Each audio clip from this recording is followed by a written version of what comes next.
to say next slide, please.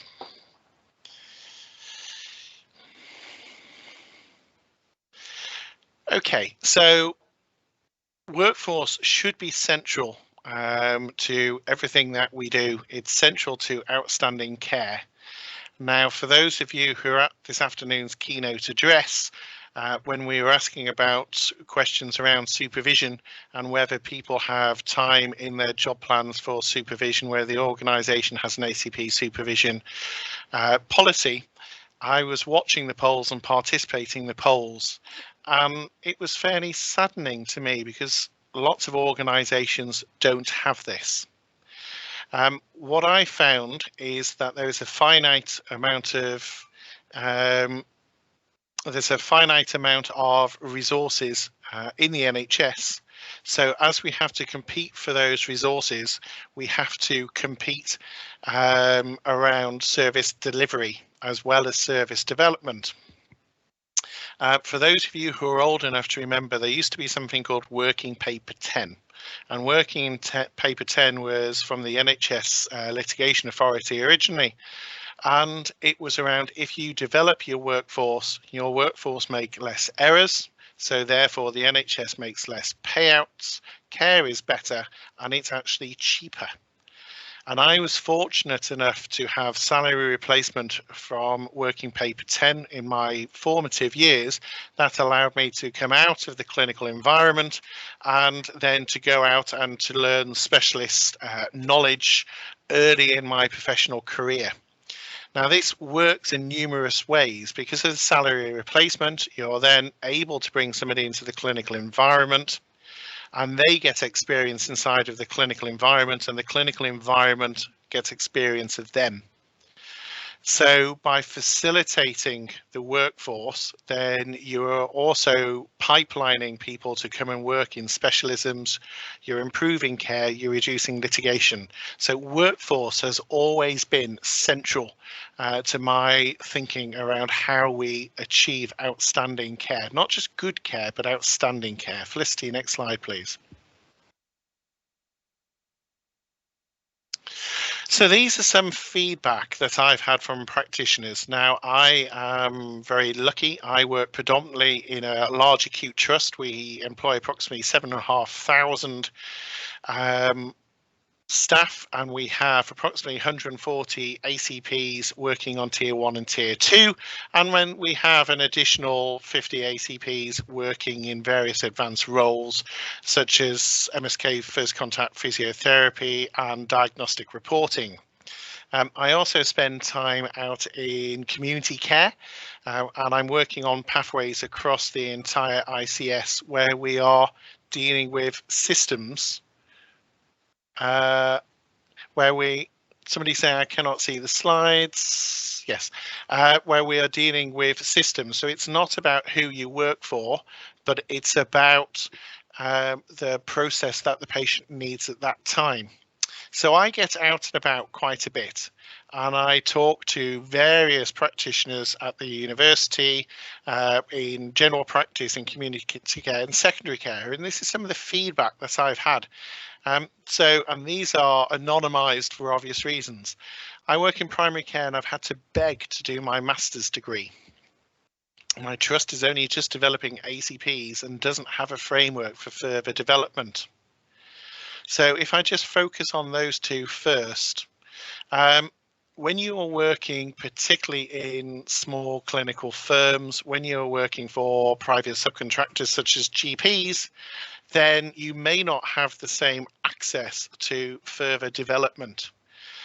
If we look at the standard for ACP, so the HE standard 2017 places emphasis on master's level education, but it doesn't actually specify successful completion of a master's degree, although that's the direction of travel of many organisations are going to. And that's slightly contrary to the US standards, the International Congress of Nursing standards, Australian standards. Organisations have taken on ACP and it's about not just taking on and filling a clinical vacancy, but it's also about how you keep that person in clinical as well. So we know from the literature, for instance, that if you spend all of your day clerking, then it's only a matter of time before you become bored, before you become frustrated. So it's about identifying that ACPs, when in post, continue to need supervision, continue to need development. We agreed to appraisal that I needed further development in service redesign, but it's we're so busy I can't be released.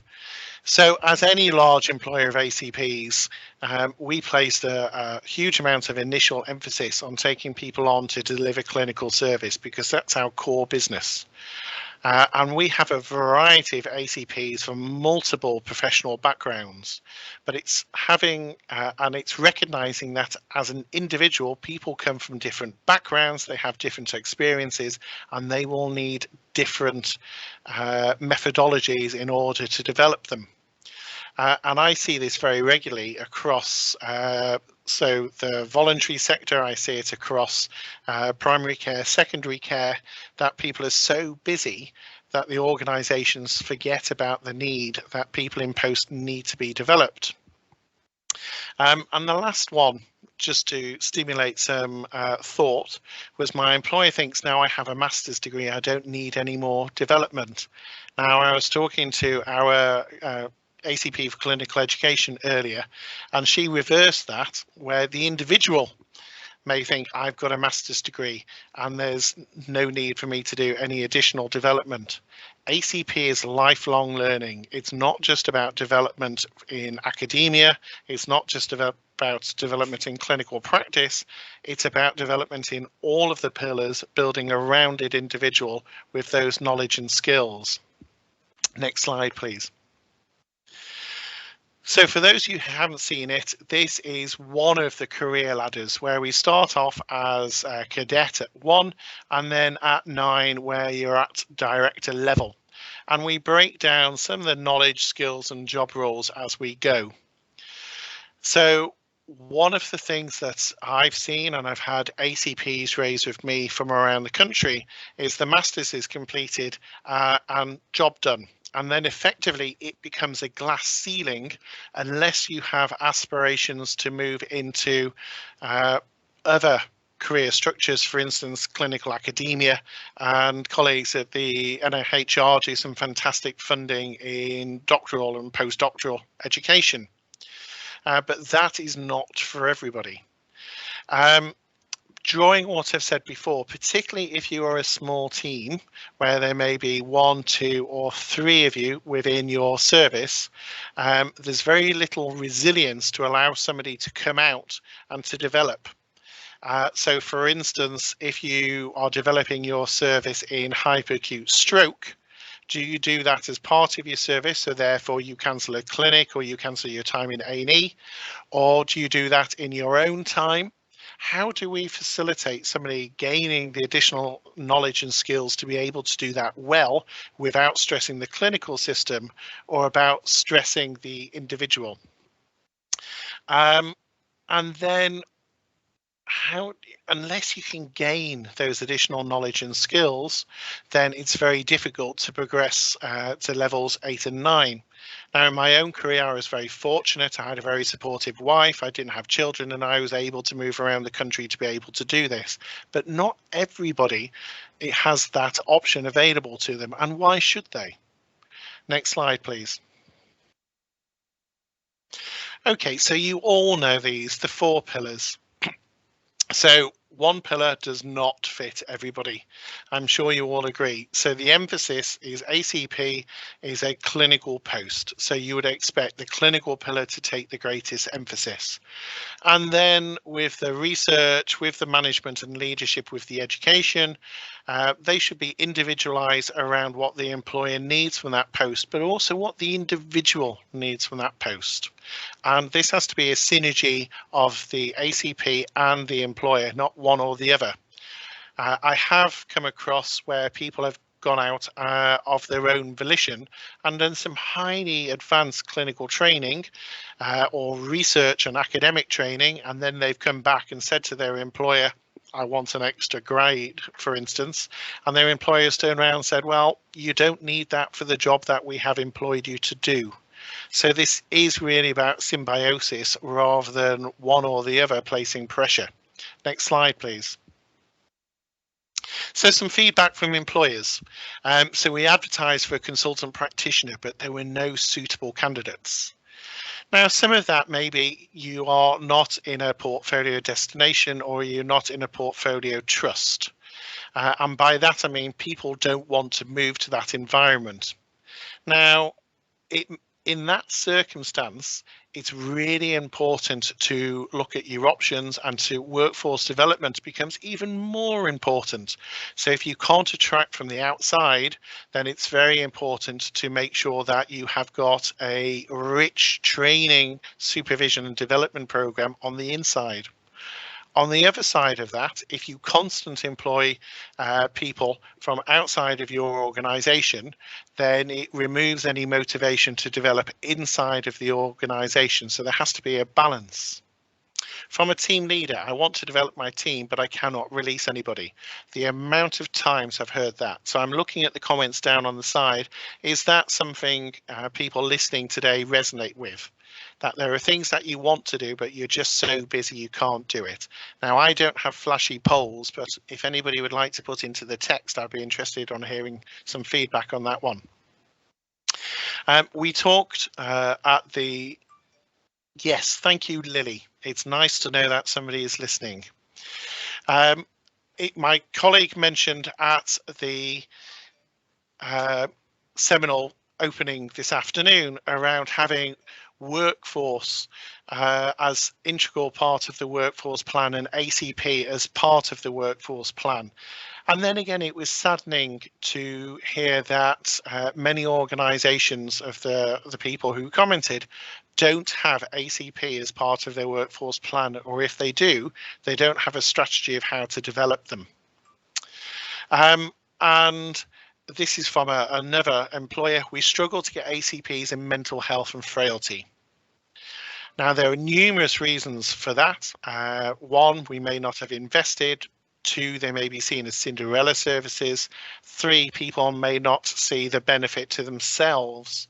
And four, I've had some conversations around mental health where employing organisations have been very anti the development of ACPs in mental health. And locally, we've got listening this afternoon the new lead for ACP in our local mental health trust, because they're now looking at how they can develop and integrate ACP into their practice. Welcome. Next slide, please. So what was our proof of concept? Salary support. So if you need to develop, and if you can't develop in your own team, then having somebody to reimburse your employing organisation to allow you to come out to gain the additional knowledge and skills to allow you to develop. And then, like I said before, it'll then allow somebody to come in. They can then start their introduction to ACP. You can get to know them, they can get to know you, and it means that you increase your resilience, try before you buy effectively. We wanted to give an individualized personal development plan with senior mentorship and coaching. So one of the things through today is how organizations think individually. So we're a large organization, we have 7,500 staff, but there are aspects of care provision that we can't provide. So the Lincolnshire pilot is across the entire integrated care service. So that's primary care, that's acute care, that's tertiary care, that's third sector care, that's community care. So whatever the individual needs as an ICS, we will then make that available to the individual collectively, as opposed to you work for the community trust and there's something that you want to do in a GP practice, or vice versa, and you can't get permission, you have to sort out honorary contracts, etc. And also absolutely essential when you're working at an ICS level is close integration with your training providers. So in our case, it's the Lincolnshire Training Hub and the University of Lincoln. And that relationship has to be bi-directional. So it can't be a purchaser-provider relationship where the trust tell the university have a massive amount of expertise in developing people, and there has to be the facility for them to come both ways. Next slide, please. So a story close to home. Then again, this is an actual case study. This is generic. So I'm just looking at the text. I work in a mental health organisation who are pro ACP, but we don't yet have the workforce development to ensure their roles for ACP post training. Exactly. This is what we're talking about. So close to home. This is an example of an ACP working in primary care, so in GP practice. They have an exceedingly complex multi-pathology caseload that includes frailty and heart failure. And they often say they have to admit patients because they don't necessarily have access to the right services and the knowledge and skills in order to be able to deal with it at practice level. The practice is very busy. It's a private business. There are only so many people that they employ, and to allow them to go and get additional knowledge and skills. And I was going to use a cardiovascular example here that I talked about with this individual. We know that in nursing homes, lots of people fall. And even though the falls work which is done is exemplary, there in certain homes there is an expectation that people will fall because they are frail, and that's wrong.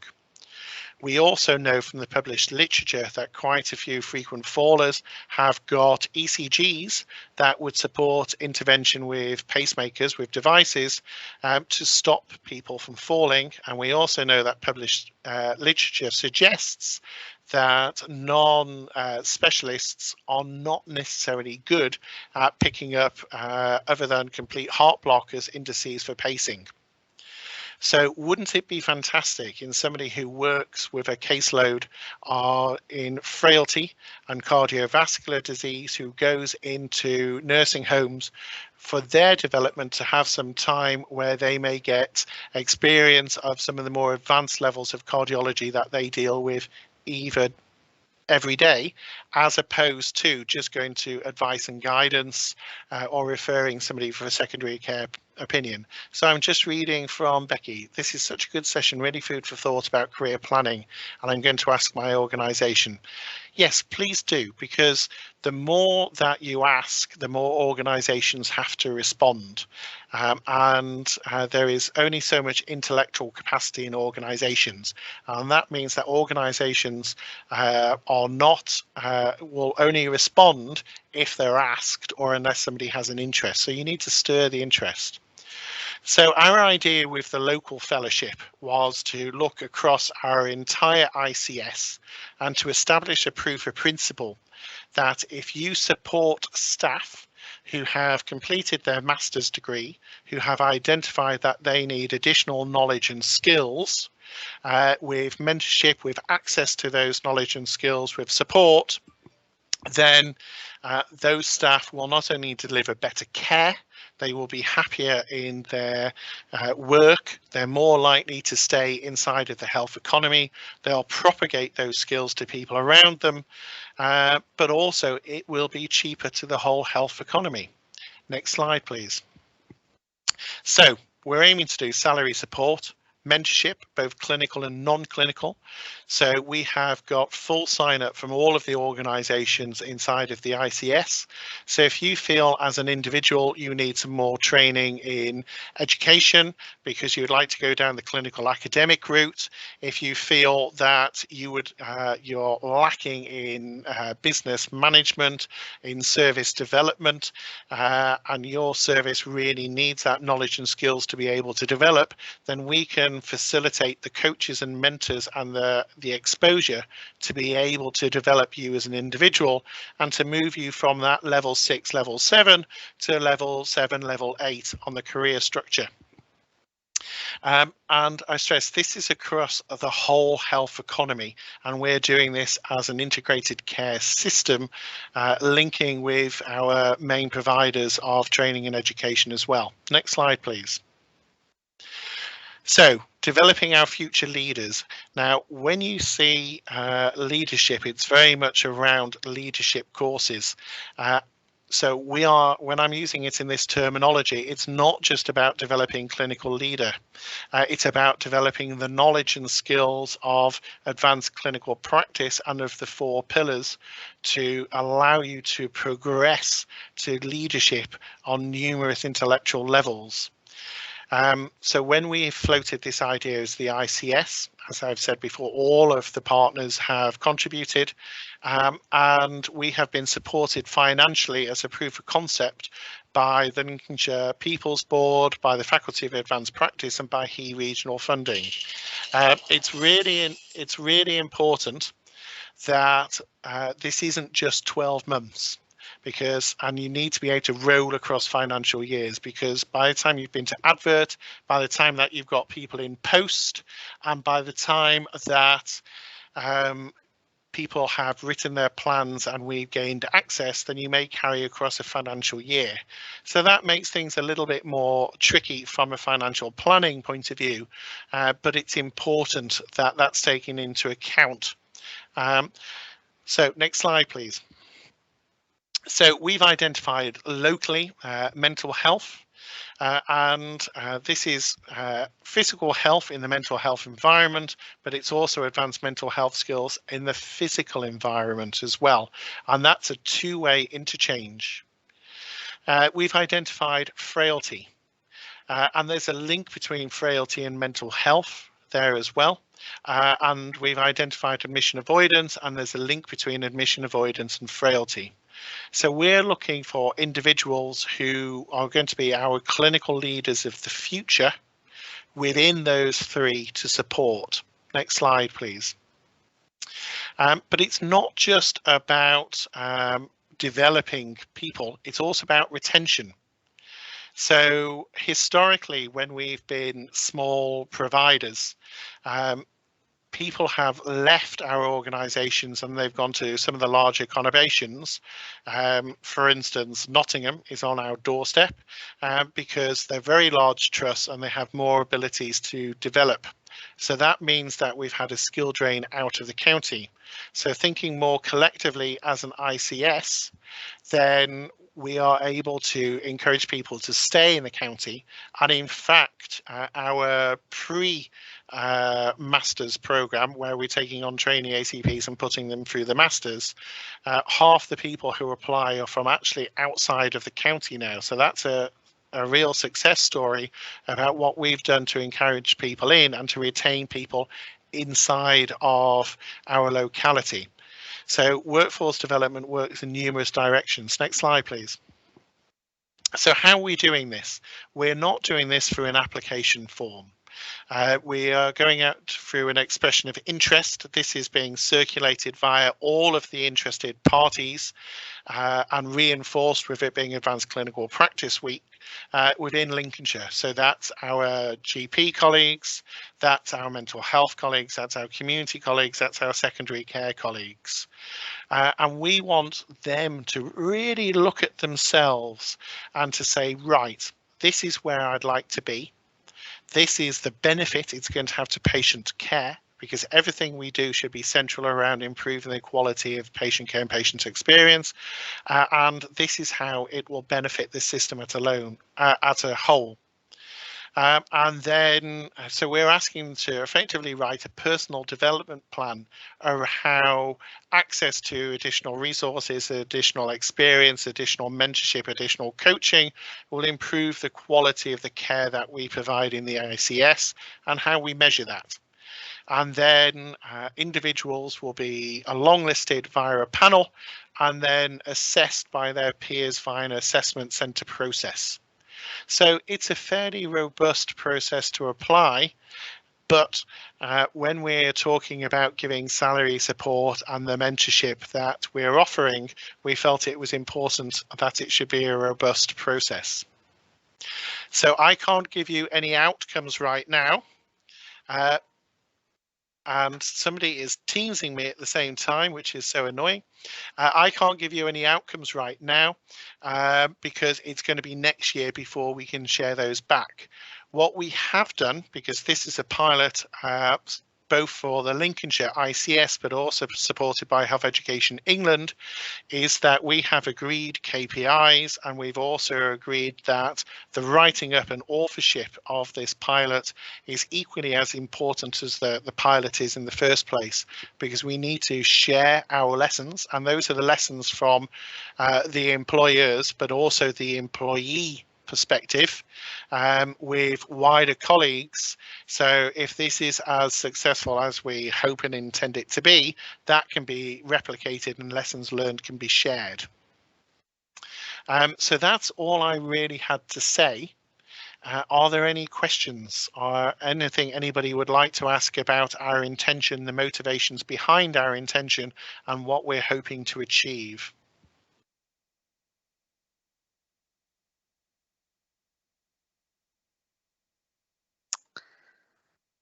Silence.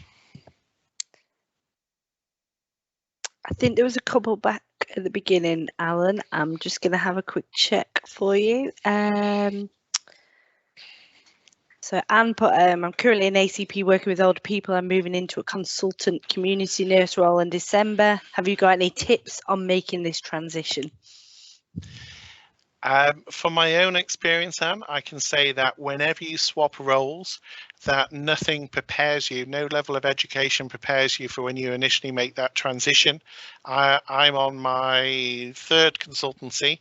I would make sure that you speak to the teams around you, and the teams around you understand the role that you're there to fulfill, and then you very quickly learn to say no, because if you try to say yes to everybody, then you'll end up doing so much that you'll be then be less effective. So make sure that you have clearly identified and communicated goals.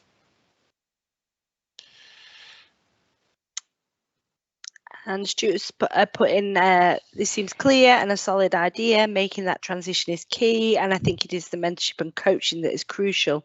Where do you see PhD level study in this, if at all? And Donna has added as well. Yeah. What do you suggest? Wow, there are entire PhDs written on this subject. So from a point of view of conceptualization of data, I'm a firm believer that you have to have master's level education successful and completed. From a point of view of PhDs, if you a PhD is a research qualification, and I would make an argument that providing that you have an advanced knowledge of research, then necessary research qualification may not improve your clinical practice. And remember, ACPs is a clinical role. So if you're going into clinical academia, yes. If you're not going into clinical academia, and if you're staying in clinical practice, then actually a taught doctorate, or even one of the alternatives, doctorate by publication or doctorate by portfolio, may actually be a better route to demonstrate the higher levels of conceptualization than purely doing a traditional PhD. And I'm sure that will generate some discussions along the side.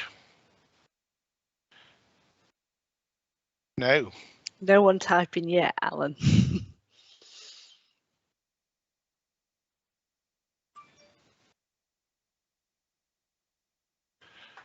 Okay, Becky, I just can't type quick enough. Then talk. I would agree then. Essentially, I think some sort of doctoral study is probably advantageous, but you're right. But whether it needs to be a PhD, no, PhD is a research training, as I've said in a previous session. But you're right, Prof Doc or by publication or whichever. But you're right. This is, and I think it's refreshing actually to hear. There is a lot of emphasis on all the pillars, and I think rightly so. And I think any job plan that doesn't include all the pillars is doomed to fail for the reason that you've identified. People get just burnt out clerking, if nothing else. But it's clinical. No matter how you put the rest of the stuff on, it's an advanced clinical practitioner. You can't sort of get away from that. So I think you're right. Depending on exactly how you want that consultancy to look, whether you need that doctoral study is a more debatable question. And if we look at other countries, so 3 to 5 publications joined together are normally regarded as a PhD by publication. So if you are truly an evidence-based practitioner, if you are auditing, researching your practice as you go along, then over your professional career, you build those up. So what I would say to people who is listening is do consider alternatives, portfolio or by publication, and they are available there. I have an associate chair at Lincoln, and we do both. So if your local HEI doesn't, then I can tell you that Lincoln University does, and we were voted top 10 by the Sunday Times as being one of the modern universities. So it is available. If you look for it, it may not be available in your locality. Any other comments? We've got Lily Dixon. What about a second MSc in the clinical area you choose to specialise in? Fascinating question. Then again, there isn't a right or wrong answer. So there are, remember, there's a core component of all MSCs. So if you are repeating an MSc, then you are going to repeat some of the research training and some of the leadership inside of the MSc. You then get into also bringing credentialing into the argument as well. So your MSc demonstrates your ability to think at level 7, to conceptualize vast amounts of data and to be able to utilize that data.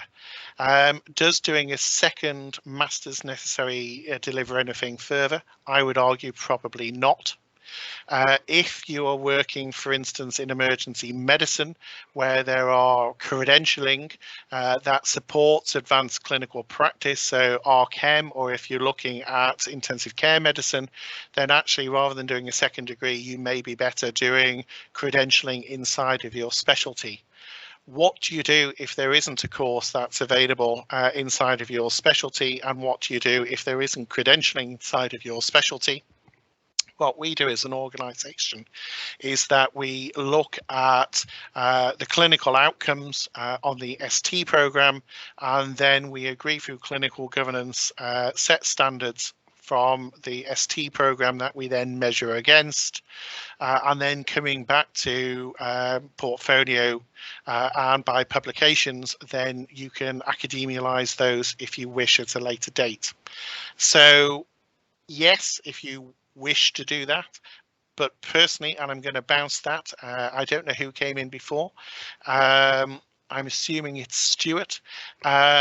So yes, if you wish to do a second MSc, but actually academically, it doesn't really bring you much benefit compared, because you are specialising further in a smaller subset. Some challenge, please.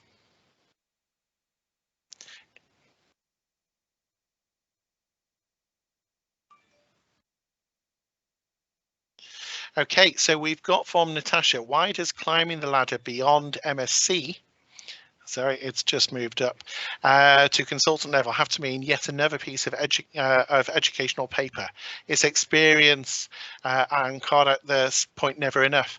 I agree with you, Natasha. And that's why I'm saying doing a second MSc or doing a PhD may not be appropriate to that individual and may not necessarily bring benefit. And it's how you count your experience and how you prove your experience, because whether it's right or wrong, organizations, and particularly academic organizations, like proof of worth. So, for instance, you may have done I would encourage people to enroll on the NICE Technology Appraisal Committee's NICE Specialist Guidelines, and going through that process, then that can then build onto a PhD by publication. You're also gaining a national hierarchy and national spotlight, and you're also developing care. So you don't necessarily have to just do another qualification. And in fact, what I'm trying to say and what we're trying to say, it's not just about a qualification. It's about making sure that we have an individual rounded within the 4 pillars who can work at advanced level. And that's what we are trying to attempt from a workforce point of view, is by facilitating what that individual may need. I wonder, Liz is saying, I wonder if we need dedicated fellowships for each of the pillars. So as an individual, I recently employed somebody who came from a business background and spoke multiple languages. So necessarily, if I'm writing an individualized training program for them, then they were not going to need a fellowship in business, but they did need further training around other parts of the pillars. So I actually don't think we need a fellowship for each of the pillars. I think we need, and I'm very happy to be argued with, we need to assess the individual, and we need to understand the needs of the ICS. We need to homogeneize in the middle, and then we need to develop something that develops the individual but also improves the care inside of the wider ICS.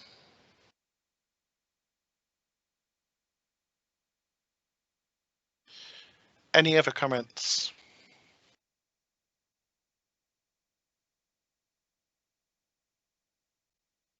Well, we're finishing 5 minutes early, so if nobody has got any other comments, I would like to thank you very much for listening. Hopefully I will be invited back next year so we can feedback our successes, and then we can share, so you can take this away and say, Lincolnshire have done it, let's do it in our locality. Thank you very much.